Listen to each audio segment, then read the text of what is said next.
नमस्कार दोस्तों, स्वागत है आपका हमारे चैनल पर जहां पर आपको स्टॉक मार्केट की लेटेस्ट न्यूज़ मिलती रहती है। तो दोस्तों हम बात करने जा रहे हैं फ्यूचर ग्रुप के शेयर्स की। और आप जानते हैं कि आज अपर सर्किट लगा है future retail, future consumer, future enterprises सब में। तो काफ़ी डिमांड में है शेयर्स जैसा कि उम्मीद थी। पर दोस्तों आज हम एक इम्पॉर्टेंट चीज़ डिस्कस करने जा रहे हैं कि काफ़ी लोग इस ट्रेड में 160, 150 के प्राइस पर आए होंगे। काफी लोग 120 और 130 के प्राइस पर पहले से ही होंगे। तो सवाल ये है कि हमें निकलना कब है या फिर हमें रुके रहना है लंबे टर्म तक।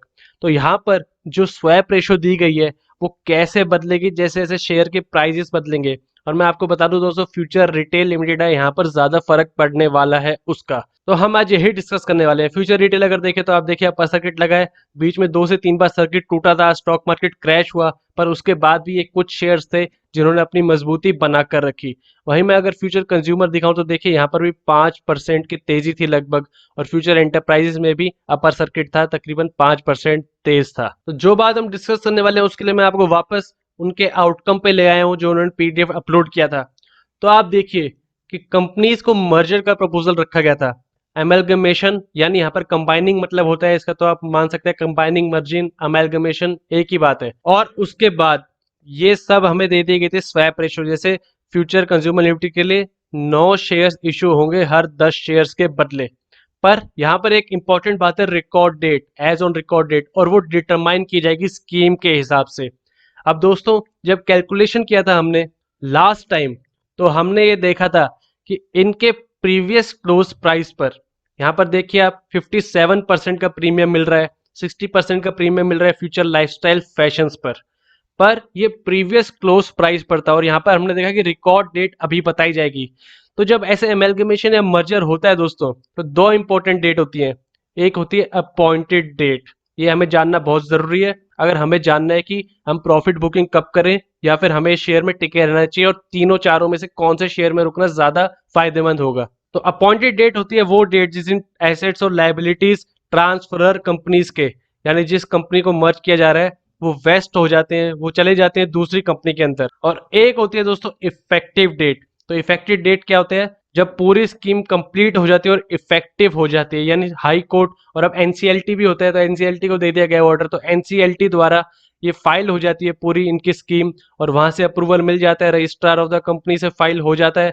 और उसके बाद आखिरी जो अप्रूवल्स होते हैं, यानी जो लास्ट तक अप्रूवल्स होते हैं, ऑब्टेन हो जाते हैं। तो इफेक्टिव डेट पे क्या होता है, जो अमेलगमेशन होता है वो इफेक्टिव हो जाता है, और ट्रांसफर कंपनी यानी यहाँ पे जैसे फ्यूचर एंटरप्राइजेस लिमिटेड में फ्यूचर रिटेल लिमिटेड और बाकी 4 कंपनीज हैं, तो वो डिसॉल्व स्टैंड करती हैं। तो यहाँ पर हमें दो इंपॉर्टेंट देखनी है, एक इफेक्टिव डेट क्या होगी और एक जो हमने डिस्कस किया अभी कि रिकॉर्ड डेट क्या होगी। तो एग्जाम्पल के तौर पर मैं आपको दिखाना चाहता हूँ दोस्तों, एक पीडीएफ है जब जीआरयूएच फाइनेंस लिमिटेड और बंधन बैंक लिमिटेड का अमेलगमेशन की स्कीम आई थी। तो आप यहाँ देख सकते हैं क्या बताया जा रहा है कि 19 सितंबर को इनकी अप्रूवल हुई थी। जैसे अभी हाल ही में फ्यूचर रिटेल और रिलायंस की अप्रूवल हुई है, तो उस डेट के रेफरेंस में आप मान सकते हैं इसको। 19 सितंबर को अप्रूवल हुई थी। उसके बाद उन्होंने नीचे क्या बताया कि अपॉइंटेड डेट रखी गई उन्होंने जनवरी 1, 2019। तो ये बताई गई अपॉइंटेड डेट। और उसके बाद इफेक्टिव डेट क्या बताई गई है, अक्टूबर 17, 2019। तो आप यहाँ देख रहे हैं सितंबर 19, 2019 के बाद लगभग एक महीने बाद की इफेक्टिव डेट रखी गई है। तो मैं यही बता रहा हूँ दोस्तों, ये डेट कुछ भी हो सकती है, फिक्स नहीं बता सकते, पर इस एग्जाम्पल से आपको पता लग गया होगा कि आपको किस चीजों पर ध्यान रखना है। अब यहाँ पर जो स्वैप रेशो है, यहाँ पर सबसे ज्यादा फर्क पड़ेगा फ्यूचर रिटेल शेयर में, कि अगर एंटरप्राइज शेयर देखें यहाँ पर 5% सर्किट लगता है और रिटेल शेयर में 20% का लगता है। तो अब रिकॉर्ड डेट क्या है वो तो अभी बताया नहीं जा सकता, उस स्कीम की तरफ से बताया जाएगा। पर एक बात का आपको ध्यान रखना है, तो समझिए कि फ्यूचर रिटेल लिमिटेड में अजम्पशन ले रहे हैं हम दोस्तों, इससे आपको समझ में आ जाएगा। मैं ये नहीं कह रहा कि ऐसा ही होगा। तो हम एजम्पशन कर रहे हैं अगले 3 दिन अपर सर्किट चला, इसमें 20% की छलांग मारी।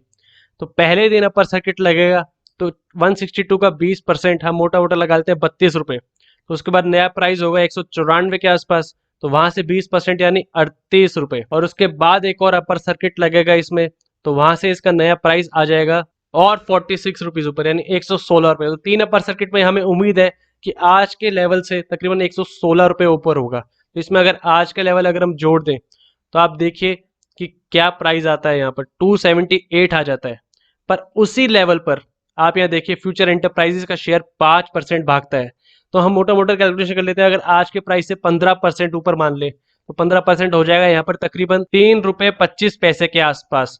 तो इसका प्राइस जो आएगा वो आना चाहिए आज के प्राइस में, अगर हम 3 रुपये 25 पैसे राउंड ऑफ करके जोड़ दें तो ये आ जाएगा 24.35। ठीक है दोस्तों, तो अब समझिए रिकॉर्ड डेट क्यों जरूरी है। मैं ये नहीं कर रहा, वापस रिपीट कर रहा हूँ कि 3 दिन अगले दिन अपर सर्किट ही लगेगा, लेकिन मैं आपको समझाना चाह रहा हूँ कि आपको कब एग्जिट लेनी चाहिए। तो हमें बताया जा रहा है कि फ्यूचर एंटरप्राइज के 101 शेयर मिलेंगे हर 10 शेयर फ्यूचर रिटेल लिमिटेड पे। तो आप ये प्राइस याद रखिए 278। तो 24.35 को अगर हम नए शेयर से 101 से मल्टीप्लाई करें तो ये आ जाता है 2460 के आसपास की वैल्यू आ जाती है। और वहीं फ्यूचर रिटेल का प्राइस चल रहा था 278 के आसपास, तो उसको हम 10 से मल्टीप्लाई करेंगे तो ये आ जाता है 2780। तो ये दो वैल्यूज दिख रही हैं आपको, 2780 जो फ्यूचर रिटेल की चल रही होगी उस लेवल पर, और फ्यूचर एंटरप्राइजेस की ये। तो यहाँ आप देखिए आपको दिख जाएगा कि रिकॉर्ड डेट काफी इंपॉर्टेंट है। तो आपको जानना है कि आप फ्यूचर रिटेल लिमिटेड से ही प्रॉफिट लेना चाहते हैं या आप इंतजार करना चाहते हैं फ्यूचर एंटरप्राइजेस के शेयर होल्डर्स को मिलने का। तो आप जानते हैं फ्यूचर एंटरप्राइजेस काफी डिमांड में होगा अभी कुछ दिन, और अपर सर्किट वाले स्टॉक्स दोस्तों बहुत मुश्किल से हाथ लगते हैं, क्योंकि अपर सर्किट लगने के बाद ट्रेडिंग बंद हो जाती है। तो आपको यही डिसीजन लेना पड़ेगा कि आप फ्यूचर रिटेल लिमिटेड से अपना प्रॉफिट लेना चाहते हैं या फ्यूचर एंटरप्राइज लिमिटेड का एक परमानेंट हिस्सा बनना चाहते हैं। परमानेंट से मेरा मतलब है यानी जिनको पक्का मिलेगा, क्योंकि जो बाकी कंपनीज में लिस्टेड है उनको पक्का इन शेयर में पैसा मिलेगा अगर अपर सर्किट लगता गया तो भी। और उम्मीद तो है कि इतना ज्यादा अपर सर्किट नहीं लगेगा, क्योंकि एक टाइम पे डिमांड कम हो जाएगी जैसे शेयर मार्केट में होती है। पर आपको ये बात ध्यान रखनी है कि क्या मर्जर डेट है, क्या इफेक्टिव डेट है, और आपको कितना परसेंट प्रॉफिट लेकर निकलना है। और दूसरी इंपॉर्टेंट बात मैंने आपको बताई थी दोस्तों, फ्यूचर एंटरप्राइजेज लिमिटेड में नए शेयर्स जब आएंगे तो वहां से हमें एक डाइल्यूशन देखने को मिलेगा। तो उन डाइल्यूशन की वजह से बेसिक रूल्स तो यही कहते हैं, अगर आप पढ़ोगे तो वहां पर बेसिक रूल्स ये होते हैं, जो कंपनी एक्वायर करती है, यानी यहाँ पर बाकी कंपनीज को फ्यूचर रिटेल एक तरीके से एक्वायर कर रही है, मर्ज कर रही है, तो वहां पर शेयर्स गिरते हैं। फिलहाल डिमांड में है इसलिए बढ़ रहे हैं, तो वहां पर डाइल्यूशन की वजह से उनके शेयर होल्डर्स में खतरा रहता है, इसलिए वो शेयर्स नीचे की तरफ आते हैं। तो ये बात आपको ध्यान रखनी है किस प्राइस पर आप फ्यूचर एंटरप्राइज में जाना चाहते हैं। हालांकि रिलायंस का हाथ है इस पर, और मैं आपको बार बार रिपीट करता हूँ, रिलायंस का हाथ जहां पर है वहां मिरेकल हो सकते हैं दोस्तों, काफी बड़ी कंपनी है। पर आपको इन बातों का जरूर ध्यान रखना है। तो ये था फ्यूचर ग्रुप के शेयर्स का लेटेस्ट एनालिसिस और न्यूज। वीडियो पसंद है तो लाइक कीजिए, और ऐसे और वीडियोस के लिए हमारे चैनल को सब्सक्राइब कीजिए।